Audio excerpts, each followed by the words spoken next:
대만 하면 보통 타이베이를 떠올리시죠? 저희가 이번에 다녀온 곳은 대만의 남쪽 가오슝이에요. 타이베이가 서울이라면 가오슝은 부산 같은 도시 느낌이에요. 바다도 가깝고 도시 분위기도 훨씬 여유로운 편이에요. 11월에서 12월 가오슝은 평균 기온이 20도에서 26도 정도라 겨울인데도 반팔이나 얇은 긴팔로 다닐 수 있을 만큼 따뜻해요. 비도 거의 없는 건기라서 여행하기 정말 좋은 시즌이에요. 한국에서 티웨이 항공 기준으로 비행시간은 약 2시간 반 정도. 12월에도 왕복 30만원 전후라 부담없이 다녀올 수 있어요. 연말에 이색적인 따뜻한 크리스마스를 즐기고 싶으시다면 추천드려요. 여행 출발 전에 트래블 원래 카드 꼭 신청해두세요. 환전, 해외 결제, 현금 인출까지 수수료 없이 쓸 수 있어서 정말 편해요. 가오슝 국제공항 도착해서 짐 찾고 나오면 2번 게이트 바로 앞에 ATM 2대가 있어요. 메가은행은 유례 최대 5,000 대만 달러. 한국어 선택도 가능해서 절차대로 누르기만 하면 어렵지 않아요. 공항에서 5,000 대만 달러 정도만 먼저 뽑고 시내에 ATM이 많으니까 한꺼번에 많이 뽑기보다는 필요할 때마다 인출하는 걸 추천해요. 가오슝 지하철은 크게 2가지 노선만 있어서 구조가 단순해요. 레드라인은 북쪽에서 남쪽으로 이어지는 메인 라인이라 가오슝 국제공항부터 시내, 고속철도역까지 한 번에 연결되고요. 오렌지 라인은 동서방향 라인으로 도심이랑 주요 관광지를 지나가요. MRT 말고도 도심을 한 바퀴 도는 경전철이 있어서 카페나 항구 쪽 이동할 때 타기 좋아요. 버스도 있긴 한데 배차 간격이 길고 구글맵 시간도 정확하지 않아서 조금 애를 먹긴 했어요. 버스 이용할 예정이라면 현지 버스 시간 확인 가능한 앱을 미리 다운받는 걸 추천드려요. 저희는 이번에 4박 5일로 가오슝 중심으로 여행했어요. 도시, 근교, 바다까지 한 번에 즐길 수 있어서 마지막까지 전혀 지루하지 않았던 여행이었어요. 가오슝은 호텔 가격이 평일이 정말 저렴하고 주말만 확 올라가는 편이에요. 주말에는 관광객뿐만 아니라 대만 다른 지역에서 주말 여행으로 오는 현지 분들도 많아서 유독 주말 숙소가 비싸지는 것 같아요. 저희가 평일에 묵은 호텔은 호하우스 호텔인데요. 12월 수목금 평일 3박 기준 총 11만원 정도였고 조식도 생각보다 잘 나왔어요.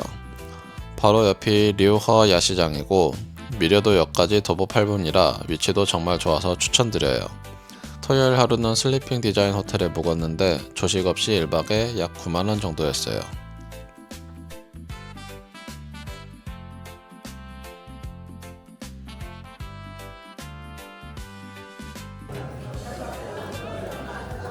조식은 너무 잘 준다.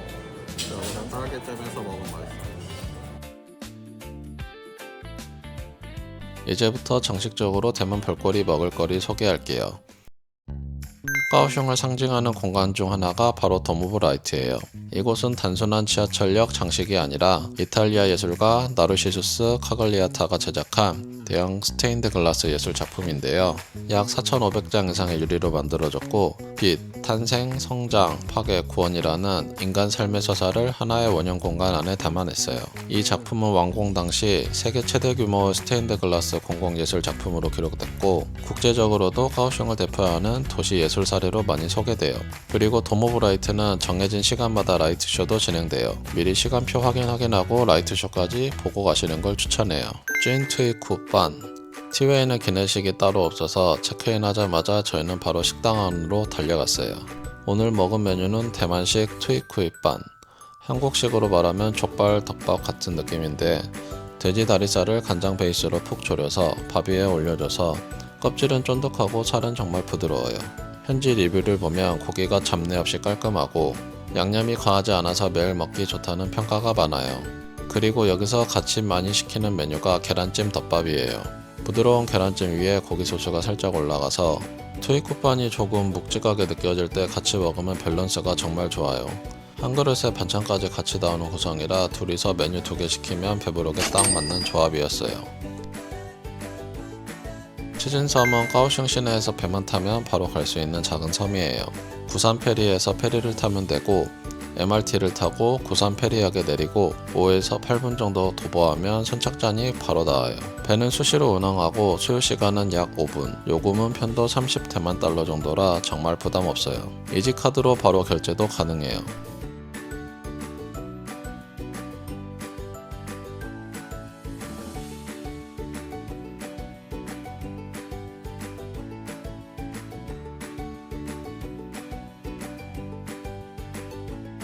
섬에 도착하면 바로 치즘 라오지에가 이어지는데 해산물이나 길거리 음식 먹으면서 가볍게 걷기 딱 좋아요. 걷기 싫으신 분들은 자전거 대여해서 섬 한 바퀴 도는 것을 추천드려요. 대여 비용은 1시간 기준 200~300 대만 달러 정도라 부담 없어요. 조금 더 들어가면 넓게 트인 치진 해수욕장이 나와요. 치진섬 해수욕장은 모래색이 검은 편이라 처음 보면 조금 독특하게 느껴져요. 이건 화산지형 영향으로 현무암 성분이 섞인 모래라서 그렇다고 해요. 색은 진하지만 모래 입자가 굉장히 고와서 맨발로 걸어도 부드럽고 발에 달라붙는 느낌도 거의 없어요. 날씨 좋은 날엔 여기서 수영이나 서핑 즐기는 분들도 꽤 보였어요. 시간 여유 있으시면 수건이랑 간단한 샤워용품 챙겨서 바다에서 잠깐 쉬었다 가기에도 정말 좋아요. 특히 해질 무렵에는 바다 너머로 떨어지는 일몰이 정말 예뻐서 치진섬을 이 시간대에 오는 걸 가장 추천하고 싶어요. 와, 오빠 야시장. 류허 야시장은 가오슝에서 가장 유명한 야시장 중 하나예요. 규모는 아주 크진 않지만 길이 한 줄로 이어져 있어서 처음 오는 여행자도 부담 없이 둘러보기 좋아요. 해산물, 고기요리, 면류, 튀김 같은 대만 야시장 먹거리들이 골고루 있어서 뭐 먹을지 고르는 재미도 꽤 있어요. 관광객도 많지만 현지인들이 퇴근 후 가볍게 들리는 분위기라 전체적으로 너무 시끄럽지 않고 정돈된 느낌의 야시장이에요.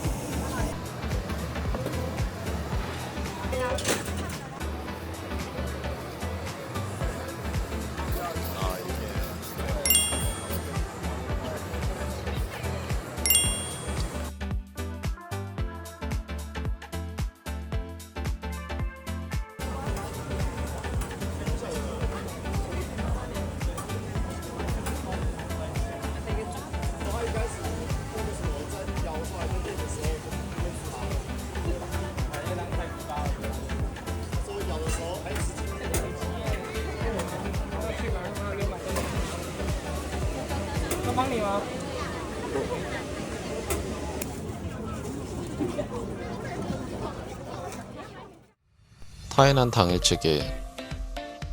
가오슝에서 타이난 당일치기로 많이 가시는데 이 구간은 이동수단 때문에 헷갈리는 분들이 정말 많아요. 기차는 크게 대만 일반 기차랑 대만 고속철도 이렇게 두 가지가 있는데요. 여기서 중요한 포인트 하나, 타이난 시내 여행이 목적이라면 반드시 대만 일반 기차를 타고 타이난역에서 내려야 해요. 대만 고속철도 타이난역은 시내에서 떨어져 있어서 내린 뒤에 버스나 기차를 한 번 더 타야 해서 오히려 더 불편해요. 가오슝에서 타이난까지 대만 일반 기차를 탈 때도 같은 노선인데 기차 종류랑 좌석 방식이 조금씩 달라서 처음에 헷갈릴 수 있어요. 먼저 완행이나 로컬 기차는 모든 역에 다 서는 가장 느린 기차예요. 요금은 약 100 대만 달러. 소요 시간은 1시간에서 1시간 반 정도 걸리고 지정석이 없어서 이지카드로 바로 탈 수 있어요. 그 다음은 급행이나 빠른 일반 열차인데 정차액이 적어서 훨씬 빠르고 소요 시간은 약 30분, 요금은 약 150 대만 달러 정도예요. 이 기차들은 대부분 지정석이지만 이지카드로 그냥 타는 경우도 있어요. 이 경우에 빈자리에 앉을 수 있지만 나중에 지정석 손님이 오면 자리를 비켜줘야 해요. 일반 기차랑 급행기차의 요금 차이는 약 50 대만 달러 정도라고 보시면 돼요. 기차표 구매 방법은 두 가지가 있어요. 첫 번째는 역 안에 자동 발권기, 한국어 지원되고 출발지랑 도착지만 선택하면 돼서 여행자들에게 가장 쉬운 방법이에요. 두 번째는 매표소 창구에서 직원에게 직접 구매하는 방법이에요. 가오슝 투 타이난 말만 해도 직원이 알아서 빠른 기차로 처리해줘서 좋아요. 타이난을 조금이라도 여유있게 구경하고 싶으시면 되도록 아침 일찍 출발하는 걸 추천드려요. 저희는 가오슝에서 9시쯤 출발했는데 하루 일정이 생각보다 조금 빡세게 느껴졌어요. 타이난에 도착하자마자 저희는 바로 스차오 녹색터널로 이동했어요. 타이난역 바로 옆에 관광 안내센터가 있는데 직원분들이 정말 친절해서 저희가 버스 못 찾을까봐 정류장까지 직접 데려다 주셨어요. 처음 타이난 오신 분들한테는 이 센터 들르는 걸 꼭 추천해요. 스차오 녹색터널. 스차오 녹색터널은 시내에서 버스로 약 1시간 반 정도 걸리는 곳이고 오후 4시에 영업이 종료돼서 일정상 무조건 첫 코스로 잡는 게 좋아요. 이곳은 대만의 작은 아마존이라 불리는데 보트를 타고 맹그로브 숲 사이 수로를 천천히 지나가는 코스예요. 나무들이 위에서 자연스럽게 터널처럼 이어져 있어서 물 위를 미끄러지듯 지나가는 느낌이 정말 인상적이었어요. 네티즌 리뷰를 보면 생각보다 조용하고 힐링된다. 인공적인 연출이 거의 없어서 자연 그대로의 느낌이 좋다는 얘기가 많고요. 또 날씨만 좋으면 사진이 정말 잘 나온다. 타이난 시내랑 완전히 다른 분위기라 일정 초반에 오길 정말 잘했다는 평도 많아요.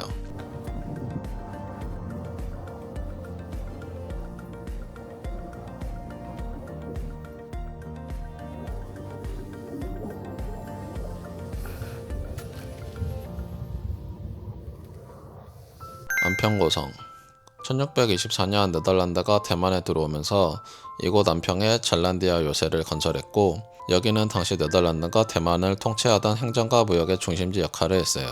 처음에는 정사각형 형태의 대성과 직사각형 형태의 외성으로 구분된 본격적인 군사 요새였다고 해요. 1661년 명나라 장수 정성공이 이곳을 공격해 네덜란드를 몰아내면서 대만 역사에서 중요한 전환점이 되었고, 이후 이곳은 안평이라 불리게 됩니다. 그래서 안평 고성은 왕성, 대만성이라고 불렸고, 대만에서 가장 오래된 성곽 유적으로 남아있어요. 지금의 안평고성은 당시 네덜란드 시대의 붉은 벽돌 성벽과 망로가 남아있고, 내부에는 박물관과 전망대가 있어 네덜란드 통치 시기의 유물과 대만 초기의 역사를 함께 볼 수 있어요. 전망대에 올라가면 안평 지역과 예전 항구 방향이 한눈에 내려다 보여서 왜 이곳이 전략적 요충지였는지 바로 느껴져요. 안평고성 바로 옆에는 안평 수옥이 있는데, 버려진 창고 건물을 거대한 반얀트리가 완전히 덮어버린 공간이에요. 인공 구조물과 자연이 함께 만들어낸 풍경이라 타이난시도 가장 독특한 장소 중 하나로 꼽혀요. 그리고 그 옆에는 과거 영국 상인이 운영하던 무역회사 건물인 덕기양행이 남아있어요. 19세기 서양 상인들의 무역 흔적을 볼 수 있는 곳으로 안평이 국제무역항이었던 시절을 보여주는 장소예요. 마지막으로 안평고성 일대에는 안평노가가 이어지는데, 연평과 효춘과 같은 골목을 따라서 전통 간식이랑 로컬 음식들을 가볍게 즐길 수 있어요. 션농지에 타이난의 옛 다석항 구역, 그러니까 과거 상업과 무역이 활발했던 강병 지역의 핵심 거리 중 하나였어요. 예전에는 상인들이 오가며 아주 활기찼던 거리였고, 지금은 그 시절의 구조와 골목이 거의 그대로 남아있어요. 오래된 가옥과 좁은 골목이 잘 보존되어 있어서 타이난 특유의 분위기를 가장 잘 느낄 수 있는 곳으로, 현지에서는 타이난에서 가장 아름다운 거리 중 하나로 불려요. 요즘은 수공예품 가게나 작은 카페, 바와 이자카야 같은 공간들이 들어서 있어서 낮에는 조용히 걷기 좋고, 밤이 되면 분위기가 완전히 달라져요. 션농지에는 골목 자체가 길지 않아서 천천히 걸어도 금방 한 바퀴 돌 수 있는 거리예요. 바로 옆에 국화로 이어지는데, 국화로는 타이난 로컬 먹거리랑 상점이 몰려있는 거리라 보통 동선은 션농지에서 천천히 걷고 국화로에서 먹는, 이렇게 같이 묶어서 많이 돌아보세요. 도서월 본점은 타이난을 대표하는 100년 넘은 노포 식당이에요. 원래는 19세기 말 어부가 비수기의 생계를 이어가기 위해 팔기 시작한 단자이면에서 시작됐다고 해요. 그래서 이름도 어려운 시기를 버텨낸다는 의미의 도서월이고, 지금은 타이난 음식 문화를 대표하는 상징 같은 곳이 됐어요. 대표 메뉴인 단자이면은 작은 그릇에 새우 육수 베이스 국물과 고기 소스가 올라간 면 요리인데, 양은 적지만 맛은 굉장히 진해서 한 그릇으로도 인상이 확 남아요. 시그니처 황금 새우말이도 같이 먹어봤어요. 바삭하게 튀긴 외피 안에 다진 새우가 꽉 차 있어서 한입 베어 물면 겉바속촉 느낌이 확 나요. 기름지지 않고 고소한 편이라 딴자이면처럼 담백한 메뉴랑 같이 먹기 좋고, 새우 맛이 확실해서 튀김인데도 느끼하지 않았어요. 아랫요육탕. 이 집은 국물에 고기를 오래 끓이지 않고 신선한 생소고기 위에 뜨거운 국물을 부어 익혀 먹는 방식이 특징이에요. 그래서 고기가 질기지 않고 살짝 익은 상태로 부드럽게 넘어가고, 국물도 기름지지 않고 깔끔한 편이에요. 고기 양이 넉넉하고 잡내가 적다는 평가가 많아서 현지인 단골도 많은 곳이에요. 오빠 들어가. 창문가베. 창문가변은 이름 그대로 아주 좁은 골목 안에 숨어있는 카페예요. 입구부터 골목이 정말 좁아서 여기 맞아 살 좀 더 쪘으면 못 들어가겠는데 싶을 정도인데, 그 문을 지나면 조용하고 아늑한 공간이 나와요. 타이난의 오래된 주택을 개조한 카페라 벽이나 창문, 바닥까지 시간이 그대로 남아있는 느낌이고, 전체적으로 차분하고 따뜻한 분위기예요. 여기서 사진을 찍으면 딱 8, 90년대 영화 한 장면 같은 느낌이 나서 스냅사진 찍기에도 좋아요. 구글에는 저녁 7시까지 영업으로 되어 있는데, 저희가 갔을 때는 6시를 조금 넘긴 시간이었는데도 이미 거의 마감 중이셔서 주문은 받지 않으셨어요. 양해를 구하고 영상만 빠르게 찍고 나왔는데 커피 한 잔 못 마신 게 조금 아쉽더라고요. 하원 야시장. 이번 타이난 여행에서 제일 기대했고 가장 큰 하이라이트가 바로 하원 야시장이에요. 하원 야시장은 타이난에서 가장 크고 가장 유명한 야시장으로 알려져 있어요. 보통 생각하는 골목형 야시장이 아니라 한 블록을 통째로 쓰는 초대형 야시장이에요. 규모가 워낙 커서 한 바퀴만 돌아도 체력 소모가 느껴질 정도고, 먹거리, 게임, 쇼핑 구역이 아예 섹션별로 나뉘어 있을 정도예요. 사람도 정말 많고 불빛이랑 음악, 냄새까지 한 번에 몰려와서 야시장이라기보다는 밤에 열리는 축제장 같은 분위기에 가까워요. 타이난의 다른 야시장들이 로컬하고 정겨운 느낌이라면 화원 야시장은 타이난 야시장의 끝판왕 같은 곳이에요. 그래서 타이난에 왔다면 여기는 선택이 아니라 무조건 일정에 넣어야 하는 곳이라고 느꼈어요. 소류구는 이번 타이난 카오슝 여행 중에서 제일 난이도 높은 코스였어요. 버스도 많지 않고 거리도 꽤 있어서 아무 생각 없이 가면 조금 힘들 수 있어요. 저희는 카오슝 시내에서 미료도역 근처에서 9117B 버스를 타고 이동했고 대략 1시간 반 정도 지나면 동강 여객선 터미널에 도착해요. 여기서 다시 배를 타고 소륙으로 넘어가야 하는데 타이프, 린바이, 연영 등 페리회사 여러 곳이 있는데 회사마다 시간표랑 가격이 다 달라서 미리 알아보고 가는 게 좋아요. 저희는 타이프 페리를 이용했어요. 주황색 배라 찾기도 쉽고 KK데이에서 미리 예약하면 할인도 되고 배차도 상대적으로 많아서 가성비로 봤을 때 제일 무난한 선택이었어요. KK데이 예약 화면이랑 여권을 창구 직원에게 보여주면 모바일 티켓을 왕복 종이 티켓으로 교환해줘요.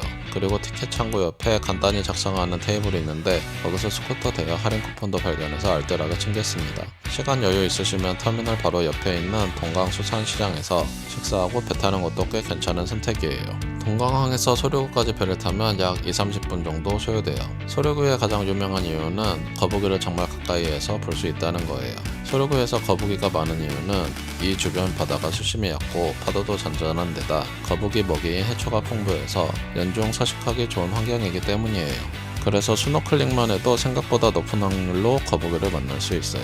분위기는 한국식으로 치면 제주도의 우도를 떠올리시면 제일 이해하기 쉬워요. 섬이 크지 않아서 스쿠터로 한 바퀴 도는 게 기본 코스예요. 소류구는 섬 둘레가 약 10km 정도라 천천히 돌아도 부담이 없어요.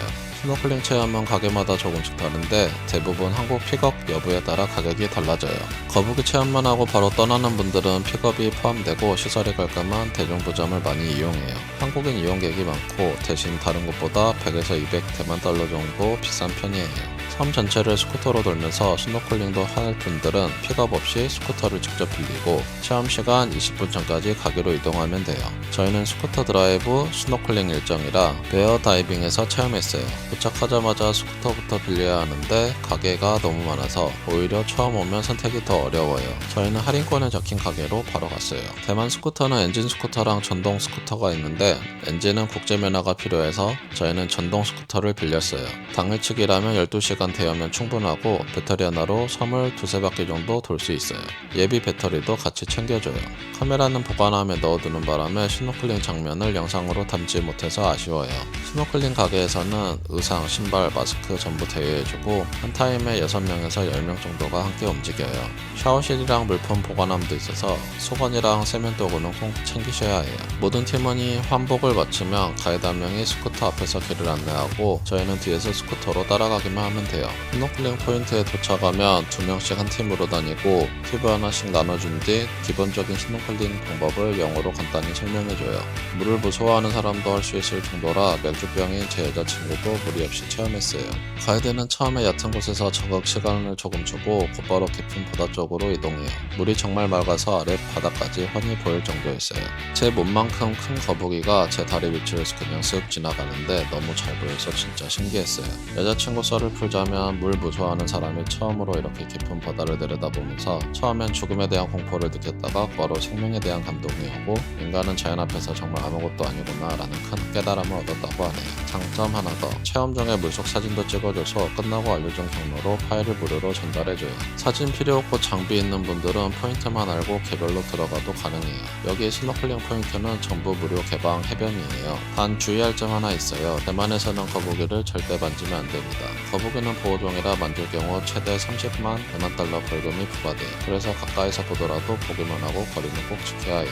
체험 전에 시간이 조금 남아서 스쿠터 타고 미리 저장해둔 리시아오 동네 들렸어요. 이 가게는 소룡포 국물이 장난 아니고 피도 얇고 안에 육즙도 가득해서 생각보다 퀄리티가 꽤 좋았어요. 같이 시킨 새우 볶음밥도 담백하고 맛있었고 전체적으로 가격 대비 만족도가 높아서 소류구에서 한 끼로 추천할 만한 곳이에요. 밥 먹고는 스쿠터로 섬 한 바퀴 드라이브하고 거북이 아이스크림도 하나 먹으면서 완전 힐링되는 하루였어요.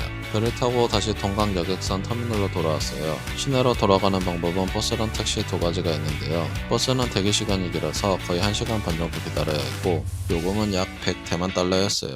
택시는 1인당 200대만 달러인데 6명이 모여야 출발할 수 수 있어요. 그래서 택시로 이동하신 분들은 주변에 있는 다른 한국 분들한테 같이 가자고 말해보는 것도 꽤 괜찮은 방법이에요. 중앙공원에서 연말 크리스마스 축제를 하고 있어서 호텔에 짐만 간단히 풀고 다시 나왔어요. 플리마켓도 열리고 푸드랑 소품도 이것저것 많이 팔고 있고 나무마다 반짝이는 전구랑 조명이 달려 있어서 딱 연말 크리스마스 분위기가 나요. 금요일 밤이라 그런지 사람도 정말 많아요. 가족, 친구, 연인들이 돗자리 깔고 플리마켓에서 음식 사와서 삼삼오오 모여 앉아 다들 여유롭게 시간을 보내고 있어요. 한국에서는 늘 추운 크리스마스만 보내는데 이렇게 따뜻한 나라에서 보내는 크리스마스는 처음이라 더 특별하게 느껴지네요.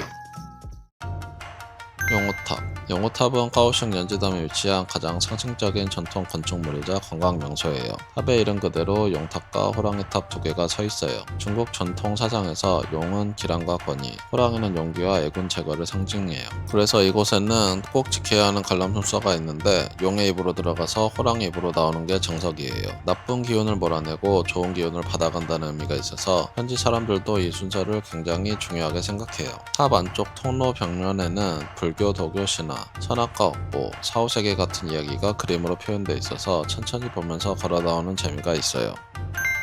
한민우육면은 영호탑 근처에서 현지인들이 꾸준히 찾는 우육면 맛집이에요. 관광객용으로 화려한 집이라기보다는 국물과 면으로 승부하는 로컬 식당이라 점심 저녁 시간에는 동네 사람들로 꽤 붐비는 편이에요. 여기 장점 중 하나는 면 굵기를 선택할 수 있다는 점이에요. 취향에 맞게 얇은 면이나 조금 더 씹는 맛 있는 면으로 고를 수 있어요. 저희는 홍샤오 우육면이랑 비빔 우육면 두 가지를 주문했어요. 홍샤오 우육면은 간장 베이스 국물이 진하지만 자극적이지 않고 깔끔한 편이라 국물을 계속 마시게 되는 스타일이에요. 고기도 부드럽고 정석적인 우육면 느낌이에요. 비빔 우육면은 국물 없이 양념에 비벼 먹는 메뉴인데 기름지지 않고 담백해서 의외로 부담 없이 잘 들어가요. 국물 우육면이 무겁게 느껴질 때 좋은 선택이에요. 영호탑을 구경하고 근처에서 우육면 한 그릇 먹기엔 산민 우육면은 실패 확률이 낮은 로컬 맛집이에요.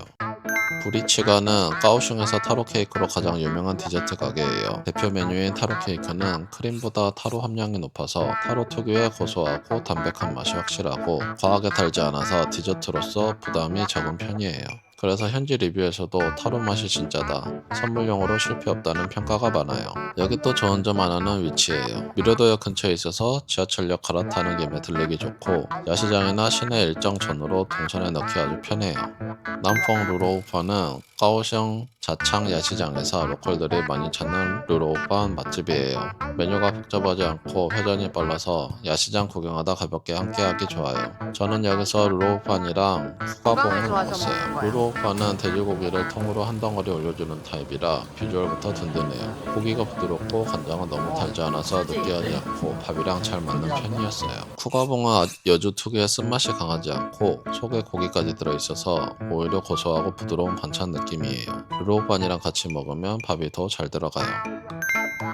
흑룡거는 까오슝에서 아침 먹으러 일부러 찾아오는 전통 조식 맛집이에요. 새벽부터 문을 열어서 아침 8시쯤 가면 이미 현지인들로 꽤 붐벼요. 여기는 줄이 두 개로 나뉘어 있어요. 하나는 탕바오줄, 다른 하나는 샤오빙, 땀빙 같은 식사용 메뉴 줄이에요. 먹고 싶은 메뉴에 따라 줄을 잘 서야 하고 주문 방식은 간단해요. 줄 서서 앞으로 이동하면서 쟁반에 메뉴를 담고 마지막에 현금으로 계산하면 돼요. 중국어가 어려워도 사진을 가리키면 다 알아들으세요. 자리는 1, 2층 다 있는데 2층이 비교적 여유 있는 편이에요. 대표 메뉴는 역시 탕바오예요. 껍질은 살짝 도톰하고 속에 육즙이 가득해서 한입 베어물면 국물이 터져요. 왜 줄 서는지 바로 이해되는 맛이에요. 샤오빙은 겉은 바삭하고 속은 부드러운 빵이라 계란이나 다른 재료랑 같이 먹으면 아침 샌드위치 같은 느낌이에요.